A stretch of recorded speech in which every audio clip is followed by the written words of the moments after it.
ആലപ്പുഴയിൽ PSC ചോദ്യപേപ്പർ മാറി നൽകിയ സംഭവത്തിൽ ആഭ്യന്തര വിജിലൻസ് അന്വേഷണം തുടങ്ങി. LGS പ്രാഥമിക പരീക്ഷയുടെ ചോദ്യപേപ്പറാണ് ആലപ്പുഴ ലജ്നത്തുൽ മുഹമ്മദിയ ഹയർ സെക്കൻഡറി സ്കൂളിൽ മാറി നൽകിയത്. ഇത് സംബന്ധിച്ച് PSC ജില്ലാ ഓഫീസർ റിപ്പോർട്ട് കൈമാറി. ആലപ്പുഴയിൽ PSC ചോദ്യപേപ്പർ മാറി നൽകിയ സംഭവത്തിൽ വീഴ്ചയുടെ ഉത്തരവാദിത്തം ചീഫ് സൂപ്രണ്ടായ സ്കൂൾ പ്രിൻസിപ്പലിനും PSC ഉദ്യോഗസ്ഥനായ അഡീഷണൽ ചീഫ് സൂപ്രണ്ടിനുമാണെന്നാണ് PSC ജില്ലാ ഓഫീസർ നൽകിയ റിപ്പോർട്ടിൽ പറയുന്നത്. കഴിഞ്ഞ ശനിയാഴ്ച രാവിലെ നടന്ന LGS പ്രാഥമിക പരീക്ഷയ്ക്ക് ഉച്ചയ്ക്ക് നടക്കേണ്ടിയിരുന്ന പരീക്ഷയുടെ ചോദ്യപേപ്പറാണ് ആലപ്പുഴ ലജനത്ത് സ്കൂളിൽ മാറി നൽകിയത്. ഇതേ തുടർന്ന് ഉച്ചയ്ക്ക് നടത്താനിരുന്ന പരീക്ഷ റദ്ദു ചെയ്തു.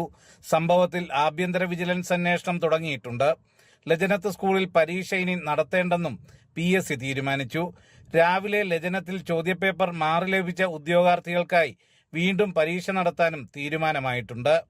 ജനം, ആലപ്പുഴ.